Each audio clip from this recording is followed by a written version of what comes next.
All right, our topic. But before we get to that topic, hey, happy Valentine's Day to everybody. If you haven't ordered flowers yet for your spouse, it's not too late.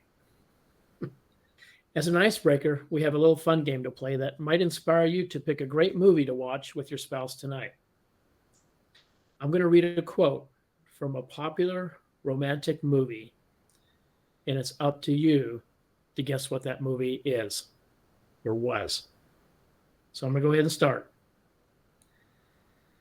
You had me at hello. What movie was that? Say that You again. you had me at hello. Jerry Maguire. Yes, who said that? Kevin. Kevin. Oh, hey Kevin, how's it going? Pretty good. Pretty good. Okay, next one. Here's looking at you, kid.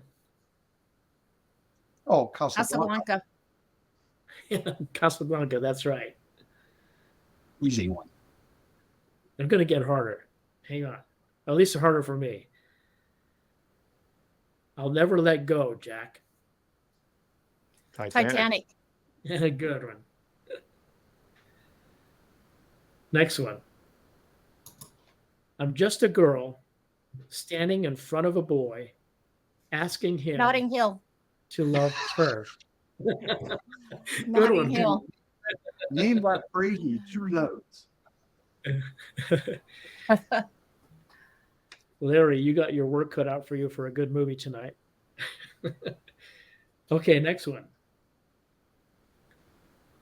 I think I'd miss you even if we never met.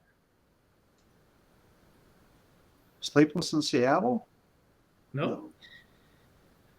I think I'd miss you even if we'd never met. It's from 2005. I'm sorry, was someone going to say something? 51st Dates. No, that was a good guess, though. I think you're making Yeah, I this told one you up. they're Brian. going to get a little bit harder. This one is from the movie from 2005 called The Wedding Date. Steve's got it posted there. Okay, next one. We got 2 more. Next one. I just want to say that all this nothing has meant more to me than so many somethings.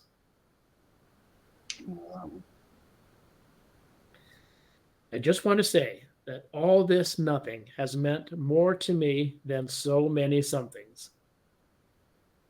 It's an 80s movie. Not popping in there. The answer is You've Got Mail. Oh, a I've good never seen it. Did you say you remembered seeing it, Ted, or you don't remember? I've never seen it. Oh, it's a good movie. Yeah, I know who's in it. Tom Hanks and the blonde lady, but yeah. Yeah. Okay, one more. When you realize you want to spend the rest of your life with somebody, you want the rest of the life to start as soon as possible. Another 80s movie. When you realize you want to spend the rest of your life with somebody, you want the rest of the life to start as soon as possible. Very nice quote. Star Wars? I don't know. Oh, the answer is When Harry Met Sally. Steve's got it on the chat box. No, if it was Star Wars, I could have guessed it. I haven't seen any of these movies. You haven't, Audrey? Oh my gosh, there's some of them that are really good. They're very good classics. So yeah, so I don't know if you guys are planning I to got watch. the last one. Kevin. Kevin, Yeah. shame on you. I forgot more about the 80s than I know, I think, anymore. Yeah, Kevin's quote's The Godfather. Oh, I want didn't see $2. that. That's better off dead. Anyway, if you're thinking about a movie to watch, maybe this will help you with some of the lists that you have to. If I end up doing that tonight with Bonnie, a couple movies I have in mind is Foul Play with Chevy Chase and Goldie Hawn. I love watching that one. and maybe even Arthur with Dudley Moore. Some romantic comedies I like. Okay, our topic for this morning, the role of clients in the home design process. Basically, what we mean by that is we're working on a set of house plans for our clients, and at some point, they need to communicate with us and share with us what they want so we can help them out. So they are a vital part of the home design process. So we want to kind of talk a little bit about how to manage through that. And I'm going to grab a question here from my notes and put that in the chat box. Hang on just a moment. Should have had this already prepared.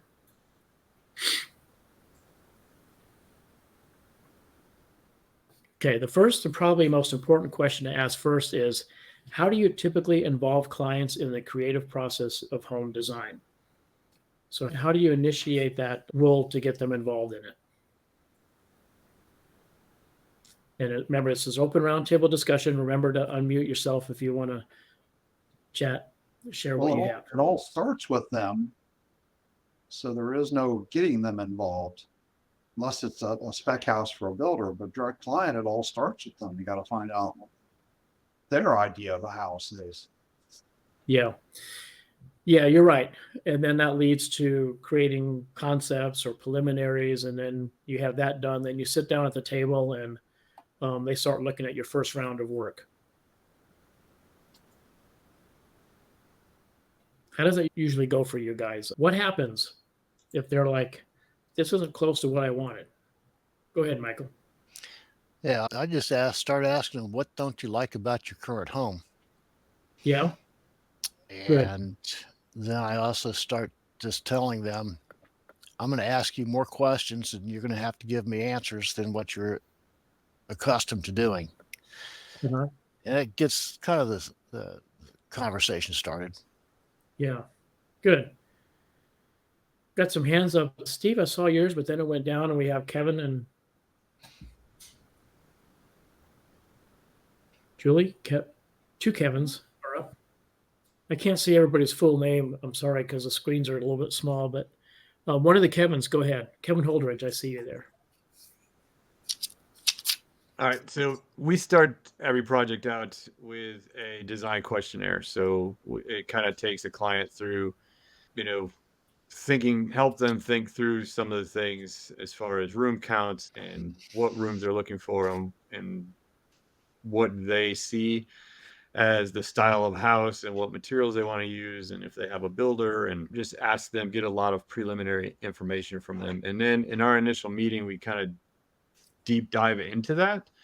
And I ask a lot of why questions. So what we're trying to do is dive into their lifestyle and who's coming over, how long they're staying, how do they entertain, what kind of cars do they drive, what is the major use for each room, what's the purpose of each room. If it's a home office, how do you set up your home office? So how many desks are in there? Are people coming over?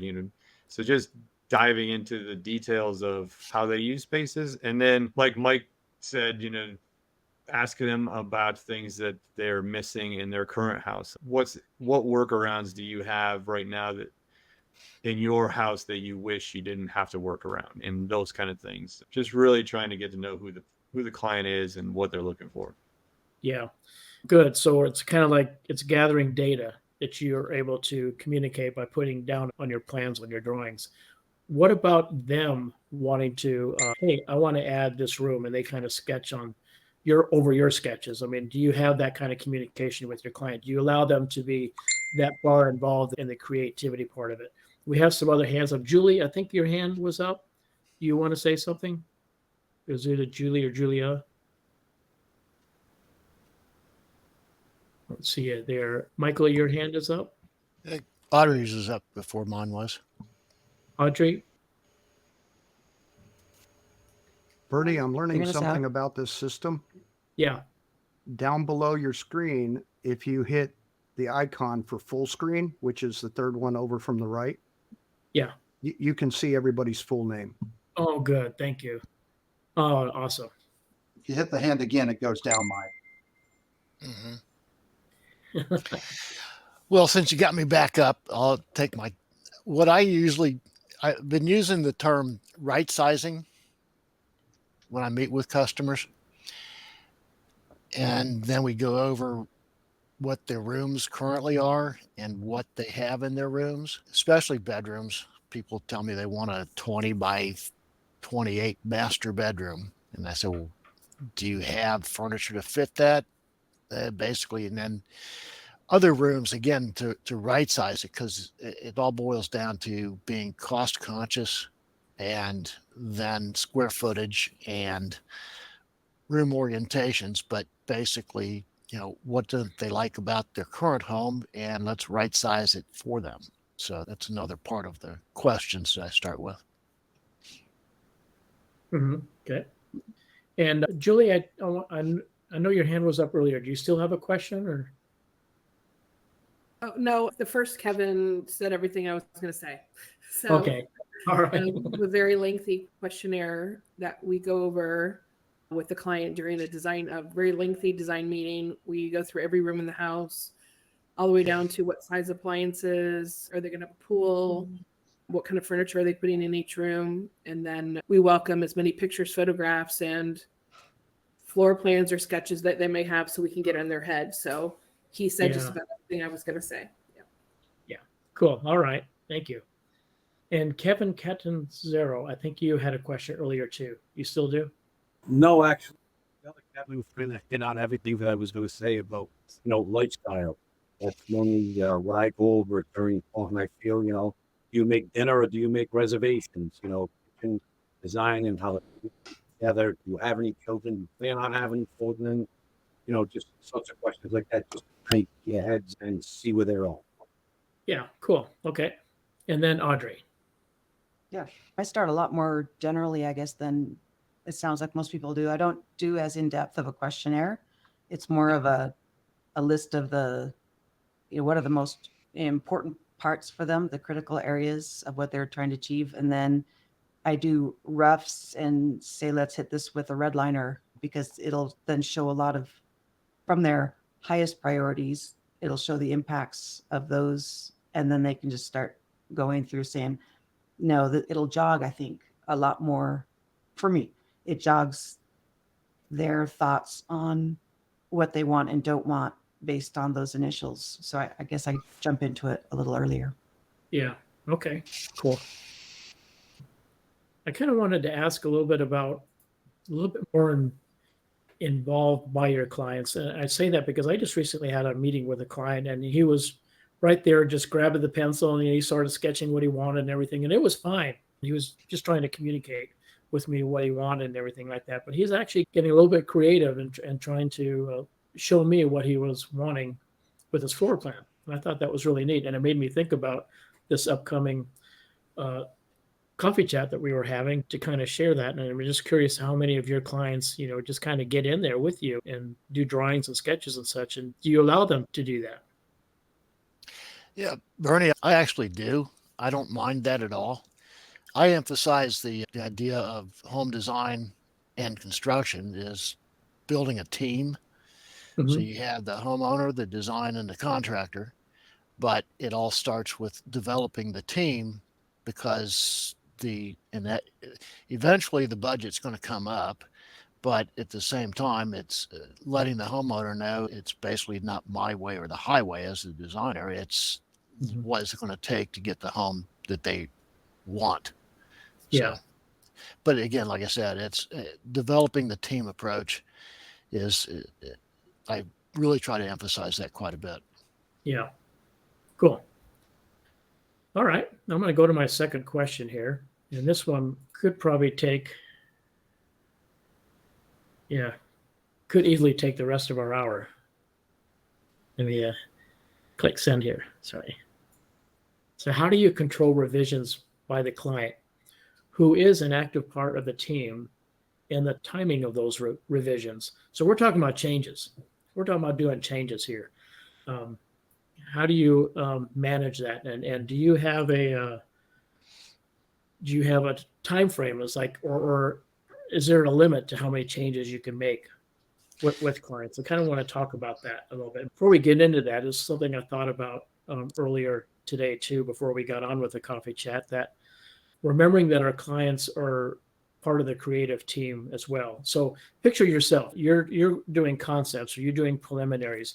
And when you're first starting, and I don't know about you guys, but sometimes I have a trash can next to my table and I'm going through concepts, and that trash can could be full of crumpled up paper by the time I get to something that I like and I think I want to present to my client. So I myself am going through a lot of changes. So when you have something done and you're presenting it to your client, then they start making changes. Isn't that kind of the same thing? They're just doing the same thing that you were doing earlier. So I'm trying to understand that, the clients are just being creative. They're just being involved with the project. And it's a good thing that they're trying to communicate with you some of the changes that they want to make to suit what they want. So let's go back to the question. How do you control revisions by the client, who is an active part of the team, and the timing of those revisions?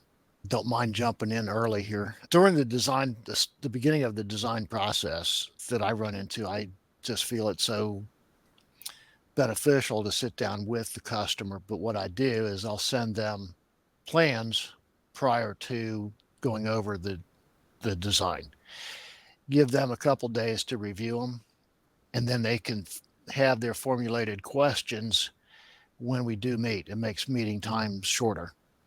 Uh, Once we get to, it usually works out well. Once we get to that bid stage, all the revisions are done. I don't have to worry about revisions to go from bid drawings to construction documents. Once in a while, yes, but sometimes it's a matter of when the client wants 10 options on their master bath, and it usually works out. I mean, I don't have that very often, but because I don't work in an office as many do, I don't bring people into my home where I work. I'll go to their house and we'll sit down at their table and basically go over space by space. And when they start asking questions, let's make it bigger. Well, how big is 6 feet distance between cabinets? Well, okay, you can actually look at it physically and say, here's your kitchen and you've got 4 feet. You want to make it 6? Is 4 feet enough, or is 6 foot enough? Or, it's a matter of, again, it's that right sizing, but revisions and that are, you know, inevitable when it comes down to home design. But I usually will have them all worked out by the time they get to the bid drawings. Okay.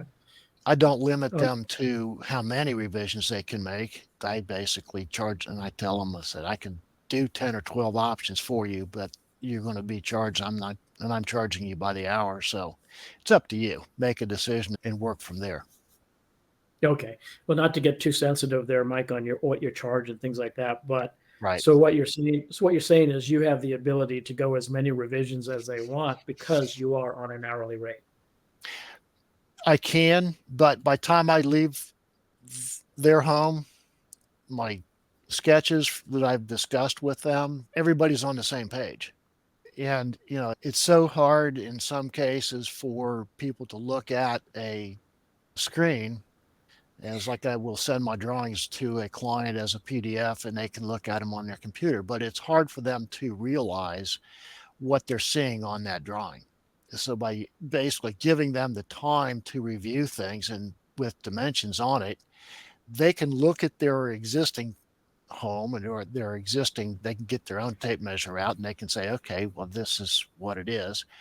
That makes the meetings more productive. Good. And then I tell them when I send them the PDFs and I say, you guys take a look at it. We'll get together in a few days after you've had time to review it. And they say, well, how long is it going to take? I said, well, it's as long as it's going to take for you to review it. And then the team can go back to work. So it's up to them. Okay, good. Revisions can be sensitive. Changes can be sensitive because sometimes they can get a little bit out of control, or at least out of control from our perspective. Kevin, you got your hand up. Yeah, thanks, Bernie. So, Mike kind of mentioned putting teams together around things, and that's how we look at everything. Try to put the team together as much as possible, because if we're just talking with our client. It's real easy to just design whatever and without budget in mind and things like that. Having a builder, interior designer, a landscape designer, like whoever else is on the team involved, kind of keeps everything in check so that we're just not making silly revisions and then undoing them later. But we've got a process now where we've broken up our whole design process into 3 different phases. So your initial phase is only a few sheets. It's got, all the floor plans and everything we talk about. And when you're presenting an initial design, you're really trying to get inside their head, and the picture in their head you're trying to draw on paper. So sometimes you're close, sometimes you're not, but we expect a lot of revisions in that first phase. And so we'll go through that, and that's our idea creation. And then we have a set of ground rules that we give them when we have a contract. And I see a lot of people in the chat are saying, we give you 3 revisions, we give you this. So we set an expectation of our phase 1 that we do expect about 3 to 4 revisions in phase 1. And then once everybody's okay with that design, we move in what we call as a phase 2, where we do floor plans, elevations, and we do a 3D video. And that 3D video we know is going to generate more questions and more changes. And that's why we do it. And so when they go through that, they might see a clip ceiling or a tray ceiling or something that they didn't quite understand on plan. And now they can see it, feel it, and that's going to generate some more revisions. So in our ground rules, we say, hey, in your phase 2, you're going to get probably another 3 revisions. And then once we go to our construction drawings, like, we don't want any revisions. So it's pretty clear that the budget's been checked, everybody's on board, the whole team agrees that this is what we're going to be building, and then we move from there. If something does happen during that phase 3, it's usually very incremental. So by using our system, we've taken something that used to just really spin our wheels and be a detriment to our production and tried to control it as much as possible. So we feel like going through that system is been streamlined very nicely. Yeah, sounds like a really good one. I like that, Kevin.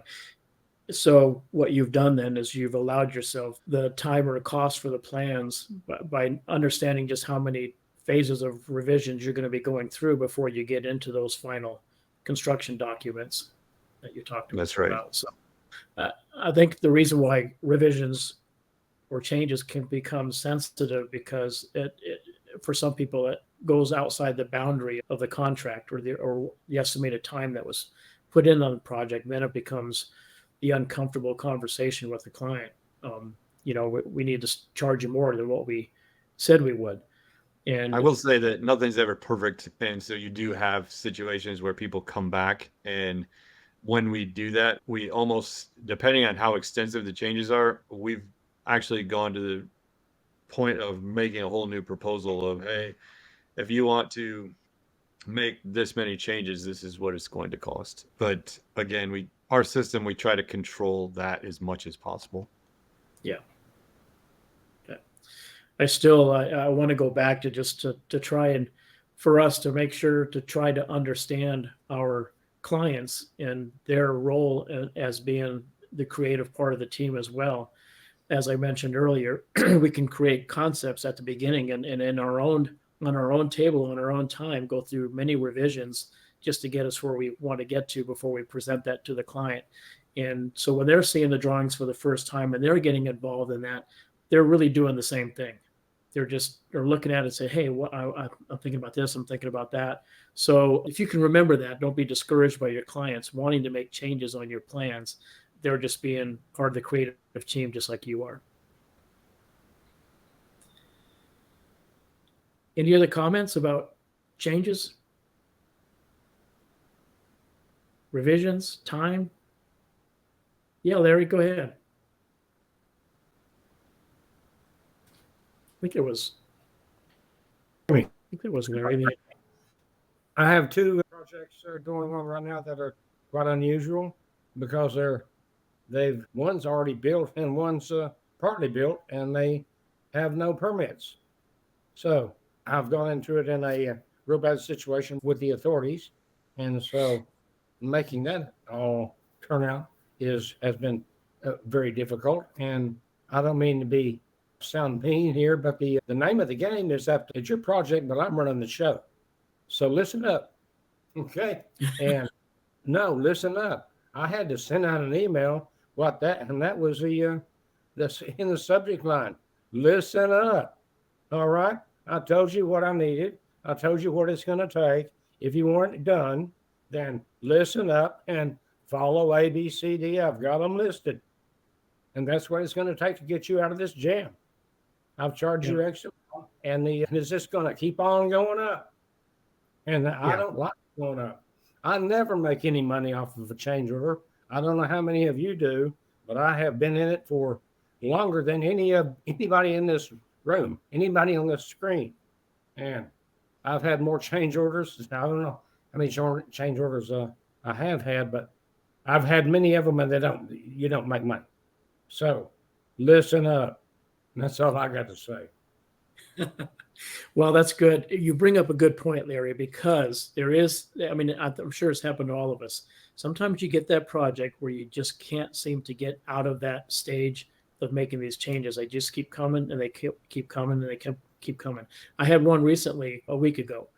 The client wanted me to add a foot to the back of the house. So it's actually a builder client, wanted to add a foot to the back of the house. Once he saw the drawings, after I made that change, he decided he wanted to pull it back. So after he saw it, the change, I had to go back. So you kind of feel like you're in this Ferret wheel or something like that, where you can't seem to get out of that. And I totally understand that. Mark had his hand up. Go ahead, Mark.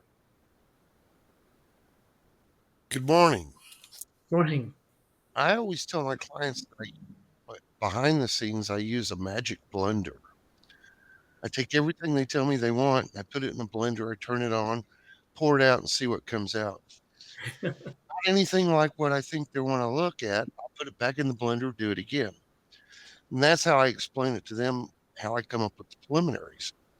But I normally go over the preliminaries with the client. I don't like sending it to them before I get to sit down and talk to them about it and involve them in why I did something the way I did it.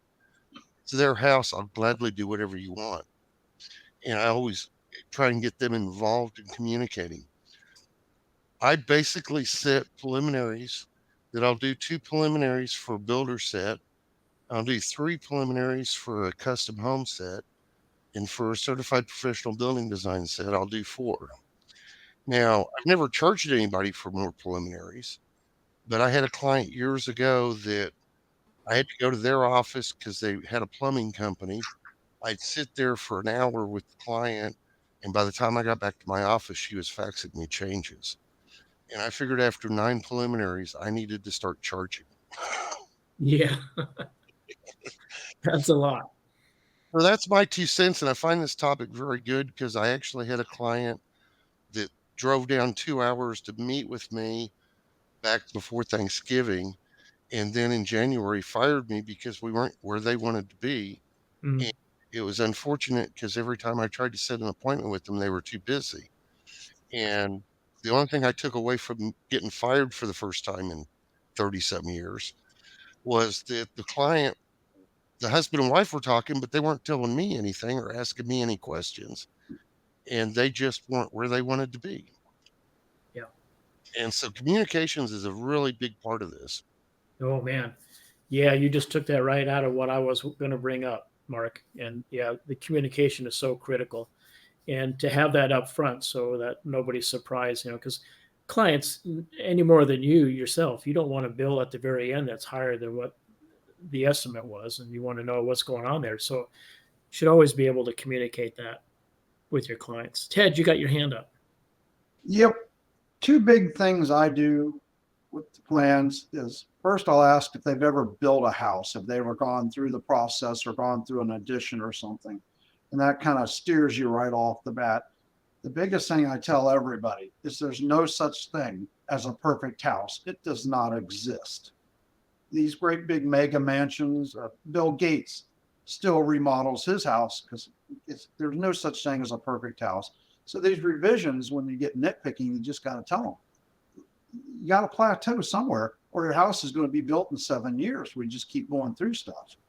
So that's one way I handle revisions to make them little. I don't really charge for revisions. Not well, I charge after the final plan, but we get so many after we fix. It's not my house, and let them kind of work through it. But I do explain that this is getting excessive, and that usually cuts it. But that's my 2 cents on handling revisions.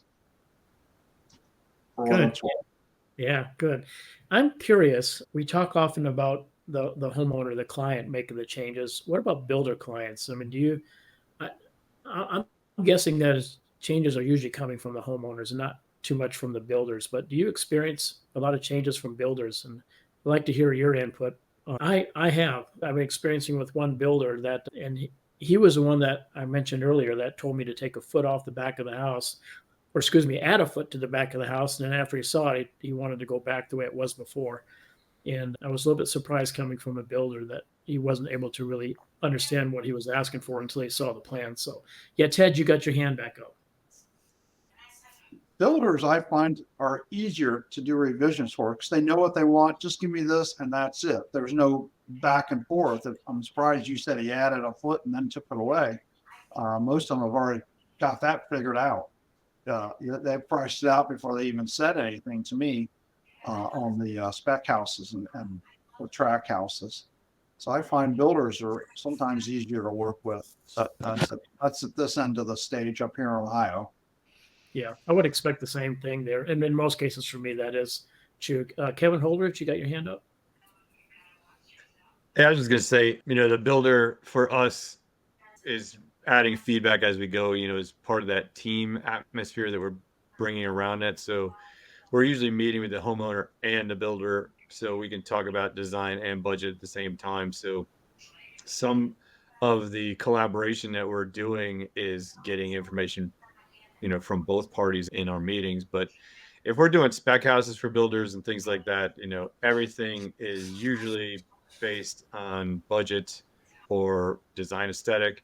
So if we're building a similar house down the street, you want to make sure that we change enough of the exterior, change the style of the house. So the builder changes, I think, are less personal and more business, and the homeowner changes are definitely a lot more personal. But builders throwing it in our meetings is kind of a given because, again, we're trying to make sure that the design is on budget and making sure everything is going to go through and be built.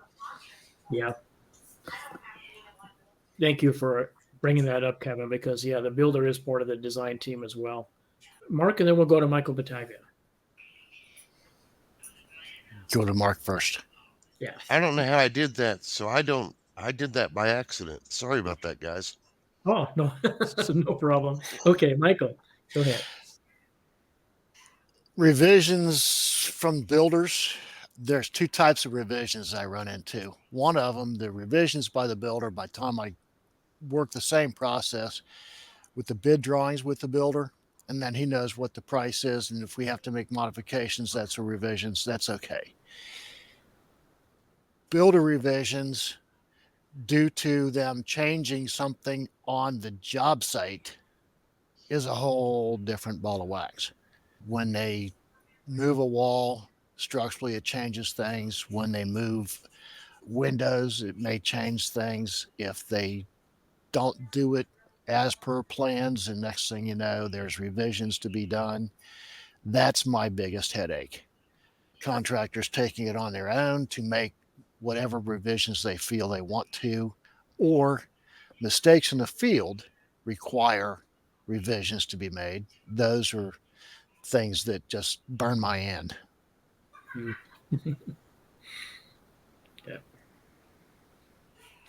Audrey, go ahead. I just had an interesting situation that I thought was funny regarding client communications. And it was on a homeowner who was going to build her own project. It's a small, this little 720 square foot home. And her expectations, it took me a while to figure out where the cross in communication was, but she started giving me emails as she was starting to construct it of, why isn't this shown in the drawings? I'm terribly disappointed that that this isn't shown here. And after a while, I finally figured out, oh, she's expecting shop drawings. And it was one of those, I'm very glad I learned diplomacy in my communications so that we eventually the email was, I'm getting the picture of what this is. I said, okay, I rely on my trades for these parts. This part you never show. It's just because she was starting to ask for the framing of the wall, elevation views of the framing of where the headers were and all this stuff. It was quite the interesting experience in expectation versus what was delivered. Yeah. Interesting. I don't think I've had that happen to me before, but I can surely see that happening. Cool. All right. I'm going to post another question up here unless we got some more comments there. This is our last of 3 questions. What are the pros and cons of a client that is hands-on with the design process and a client that is very quiet and does not offer much communication in your design? Which do you prefer? Do you want the client that's just like hands-on looking over your shoulder? Do you want the client that's really quiet and you just get your job done? Ted, I think I saw your hand go up first. Yeah, the client that's really quiet and doesn't say anything will say something at the very end. Well, I really didn't like, I really wanted, so you kind of need that communication. No, I don't want anybody standing over my shoulder. Makes me nervous. But no, you need that input. And I tell people, look, it's not my house. I can make suggestions, but you're the one that's going to be living in this. So yeah, you need that interaction or else you're just walking into trouble at the end. I think. That's me. Yeah. Go ahead, Mark. Okay, I really did it this time on purpose. The other thing I like to share with people, and I had my VOTEC instructor, believe it or not, after all these years, and I still go to lunch. And clients go, can we do this or can we do that? And I'm going, well, in 1981, I was told there's 2 limitations to what I can do. One is technology and 2 is money. And then I point out to them that in 42 years, I've never run across a technology problem I couldn't solve. And so they most of the time joke about it, realizing that it's the cost that is the deadline or the barrier to get through. But that helps me break the ice and get them to communicate and talk. But like Ted just said, the client that doesn't want to talk to you, it's real hard to understand what they really want unless you can get them to open up. And then, like you said, they'll get to the end and they'll go, oh, we want to change all this stuff. And I'd much rather interact with them throughout the whole process because it's a whole lot easier to change a preliminary than a construction drawings for me. Yeah. I think that's true for all of us. Yeah. So if I were giving any kind of advice on what I'm hearing and communicating with clients and having them part of the creative team and everything, it is that communication, to have really good communication, to know where you're at in the design process when you're working with your clients. If you feel like you're getting excessive in changes and everything, to have that conversation with them. Have that conversation. Don't wait until you send them a bill to cover your time on that. Have that conversation long before you get to that point, so they're aware of where they're at in the process too. They probably don't know. They probably think this is all, the process, and they're having lots of fun with you and everything. But you're trying to get a job done and trying to get it done in a certain amount of time under a certain amount of fee. So good communication with your client. Kevin, you got your hand up. No, I was just gonna comment on that. Yeah, you brought up awesome points there. Communication is the key. And then, to Audrey's little dilemma, it's like setting those expectations early. Like, what is the client really getting? And I think that's a great conversation. Like I said, we have when we send out our contract, we also send out, I'm a baseball guy, so we call it our ground rules. And it basically explains like what we expect from you, what you expect from us, what kind of time frames, what's going to be on the drawings, and when you're allowed to make changes, and when, like, back to Larry's point, like, we control the process. We know we know how this works. And to your point, most of the clients either have never done this before or don't know what to expect. So we have to set those expectations early. I would say, to your point about the hands-on client versus the quiet client, a third client that you need to watch out for is the client that comes in and says, "We make great decisions. We know exactly what we want."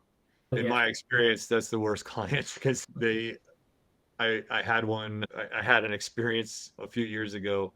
Oh, we've done this before. We know exactly what we want. They've never really done it the way we do it. So well, again, when we set their expectations, it was a little different than what they were used to. But I left our initial design meeting more confused about what they wanted than I did when I went in. So that was a fun exercise in kind of wrangling the ideas together, but it eventually all worked out. But that was a third type of client that I've always, as soon as I hear that, I have a little bit of trepidation, I guess, with that client. Yeah, I totally get that. I'm so glad you brought that up too, because I've experienced that as well too. I've heard that. I've heard clients come to me and say, "We know exactly what we want, so we're not going to be difficult, and you'll be able to charge us less because we're going to get through this quicker." And that never happens. Kevin, you got your hand up. Kevin Kettensarp. Yes. How about a question on top of a question? I recently Okay. had a client where the, hang on. Cat's Sign messing this with this computer. I recently had a client where the land surveyor made a minor mistake on a percentage of the building that could be on the lot. I had to redo, a good portion of the drawing. And the client came to me and said, geez, would you take a haircut basically on your fee? Because, it really wasn't your fault. It really wasn't our fault. The land surveyor really wasn't his fault. He kind of made a mistake. So, how do you handle revisions? And, do you reduce your fee, to help out a client? Again, hoping that they'll refer you to somebody else or whatnot. Okay. Kevin, I apologize. Can you repeat the question, please? Because I missed the first part of that. Yes. So, like I said, I'd like to add a question on top of your question. How Yeah. would you handle, like I said, I had a recent client where the land surveyor messed up the percentages of the building that could be on the lot. Okay. And we designed it for a certain percentage. It had to be less. I had to do revisions. The owner of the project asked me if I would take a haircut on the revisions, and I did because he's a good client. But how would somebody else handle that if it's a mistake that's made throughout the process? Yeah, good question. Thank you, because I didn't catch the first part of that. I've experienced that before too in design work, and my reply would have been very similar to yours. It's the relationship I have with the client, and if I've had continuing work with them, or just work with them really well in the past and such, and if I need to take a hit, I don't consider that a big deal because I just know that they're going to be there for me in the future as well. On a one-time deal, if it's someone I don't know very well or whatever, I think I would tell them. I would be upfront and say, hey, I got the wrong information here. So the layout that I did for you was based on that. And I need to go back and retrack some of that. And I need to recoup some of my fees if you want to continue on with this.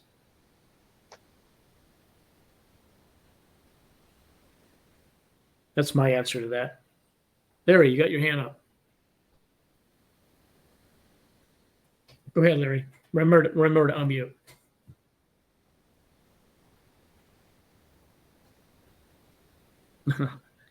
I think you were clicking the audio. You want to click the mute button. Yeah. There you go. Okay. Well, with regard to Kevin's dilemma, everyone makes mistakes, but that was a pretty serious mistake that the surveyor made. So I just dumped the whole thing back in his lap and say, hey, this is your deal, man. Whatever this costs, it's going to cost you. I don't know how many of you deal with other civil, mechanical, electrical, plumbing. Everybody deals with surveying, but all of us are professionals. We're all accountable. We do need to get along. I've come across today as being super, super hard. But hey, if that surveyor was the one that caused all that redraw, then Kevin, I don't think you should have taken the full hit. I don't think you should have taken any of it, but certainly not the full hit. The surveyor should have stepped in. I mean, this man has a license. He's a licensed surveyor. He's got a number. He's accountable. So how come he wasn't asked to step up and take part of this hit? Yeah, you're right, Larry. No one should have to take that hit. Kevin shouldn't have either. I thought part of Kevin's question is in a relationship that you have with a client. I mean, is it okay just to take the hit if you decide to do that? And if a person decides to do that, I wouldn't have any qualm about that. But you're absolutely right, Larry, that nobody should have to. It's a choice we make.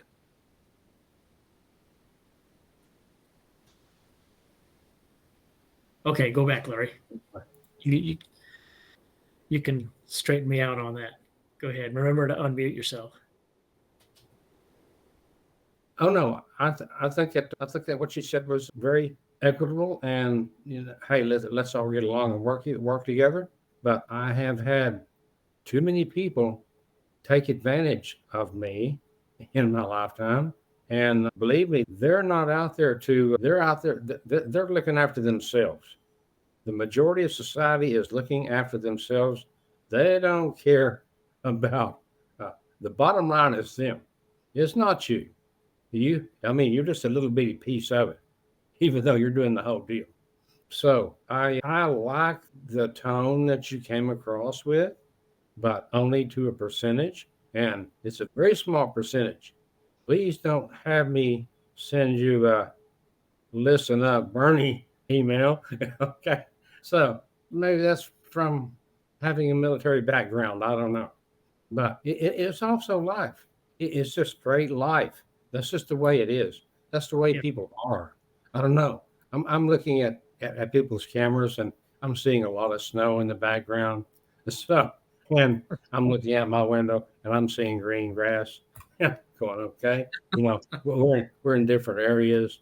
And that's one of the biggest things I have learned from this is that we in America, we're all over the map of literally where we are and what we do and how we design, and also the people that we deal with. Different parts of the United States, people are different. So that's about all I've got to say about that. Thank you. Very good. Thank you, Larry. Kevin, get your hand back up. Yes, I just wanted to say that the land surveyor did take a haircut as well as I, and it was because it made the project go behind a couple of months, and the owner's a lender. Obviously, the owner had to pay a couple of extra months juice on the loan, and nothing was being done. So the land surveyor did take, responsibility for some of his actions, and I was basically a nice guy and just kind of helped the client out. Yeah. Okay, good. Thanks for clearing that.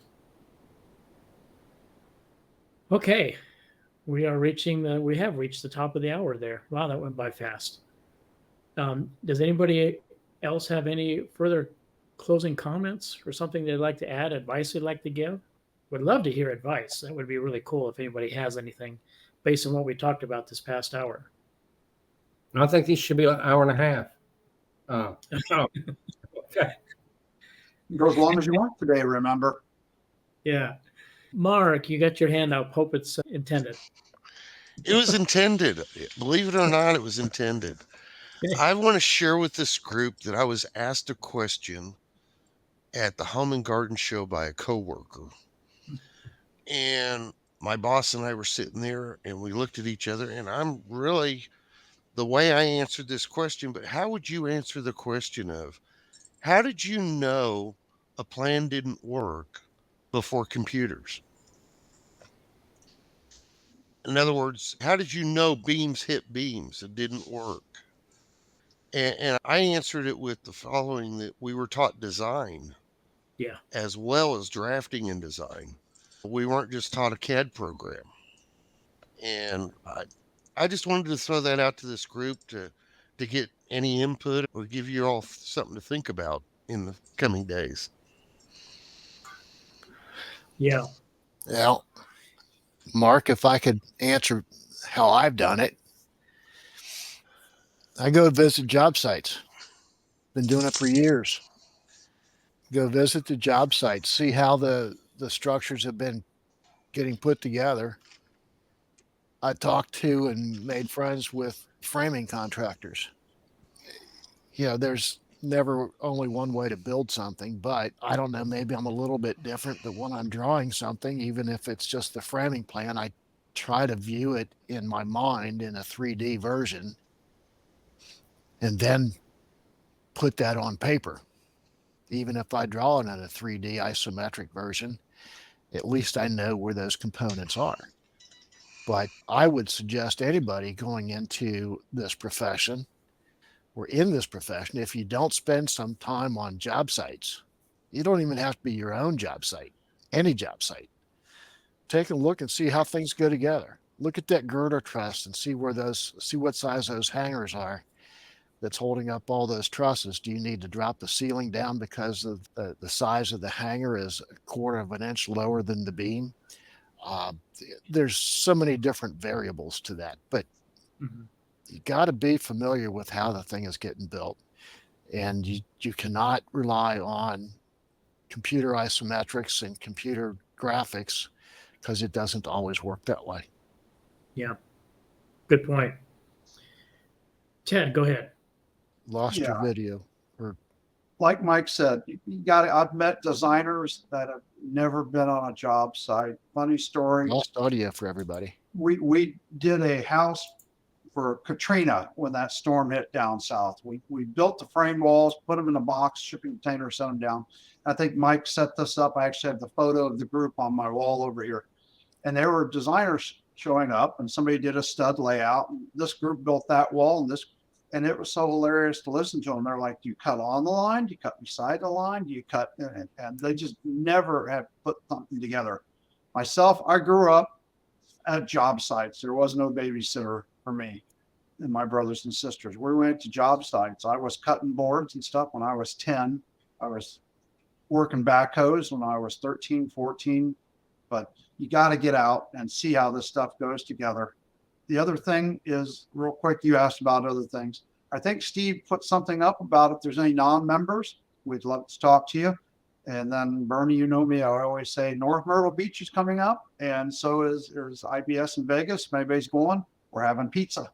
And Asheville is coming up end of July or August, I believe. I don't have the dates in my head, but getting out and, like Mike says, seeing how stuff goes together, it really is different. Yeah. Thank you, Ted, because I was going to ask you for announcements, AIVD announcements. In case anybody didn't know, Ted is our AIVD president. Mark, you had your hand up there. Go ahead.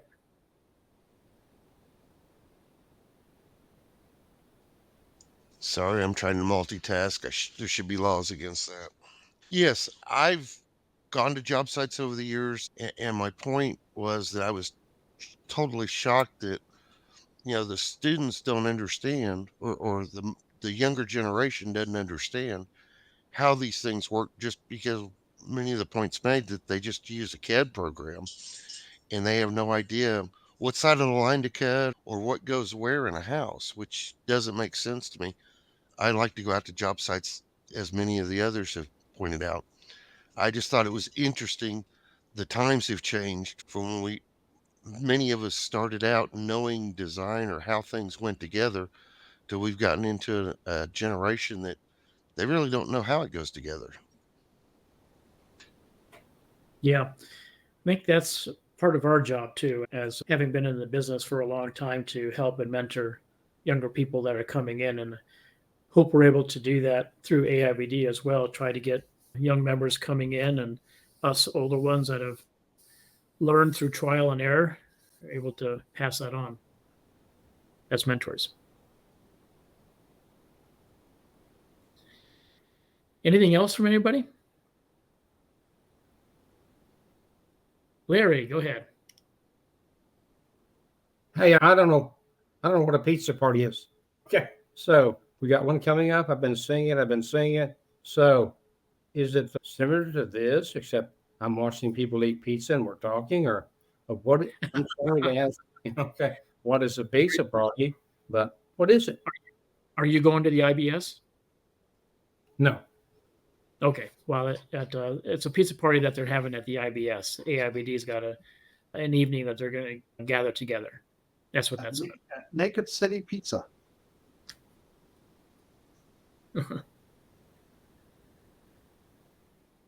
Okay.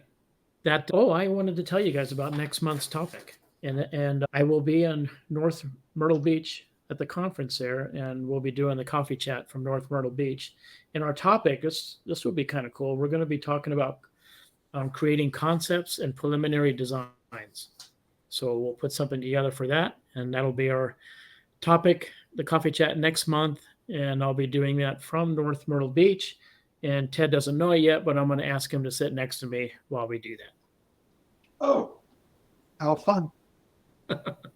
So one thing I'm not sure about this. I think when Bernie does the coffee show, I think that's the day AIBD originally started. I may be wrong, but it's our 75th anniversary as a group. And I think that's kind of like the kickoff. Well, close. Yeah, close, Ted. Actually, July 11th is the birth date of AIBD's 75th birth date. Will be on July 11th, and it just so happens that July 11th is a coffee chat show. So we will plan to have something special on that day. Larry, go ahead.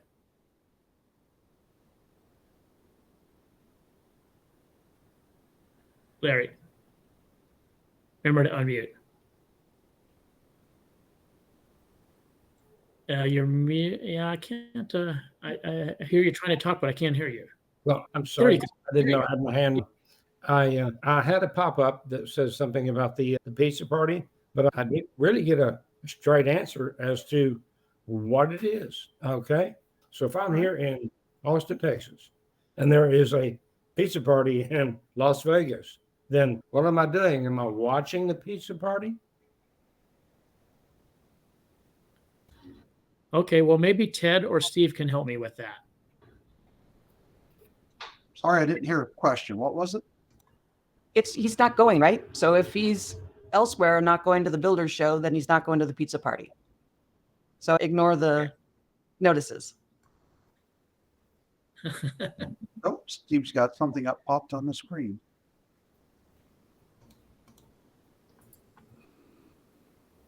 Yeah, looks like you got a survey came up or something.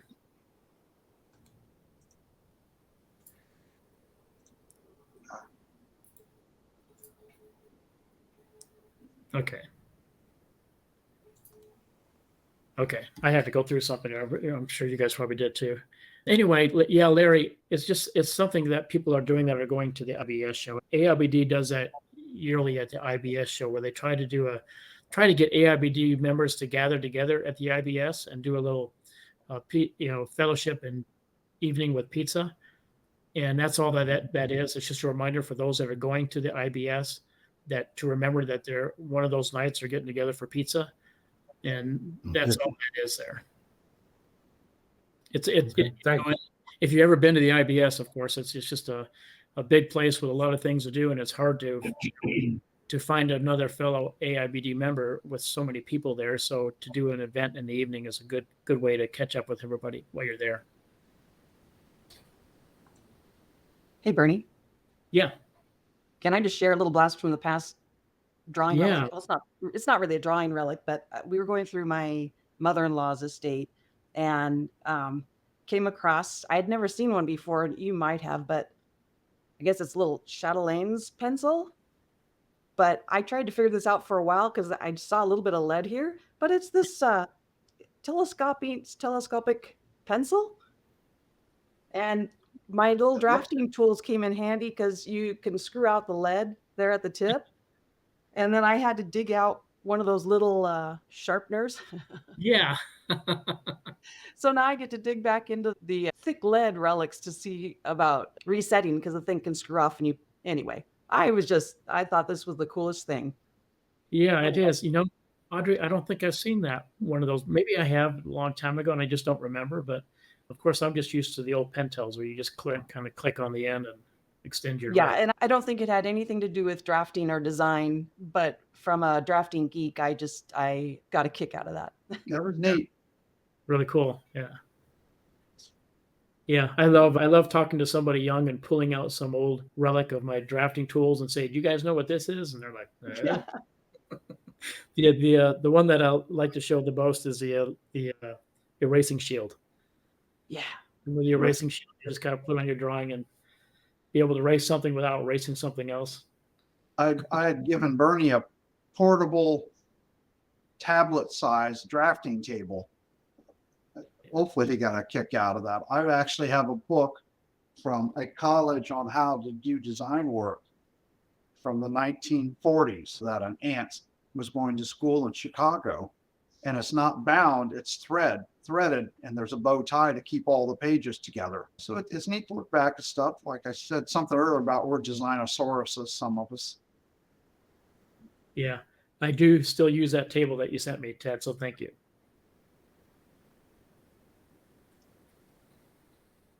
All right. Well, I hope everybody has a good Valentine's Day today. Enjoy your time with your spouse and friends.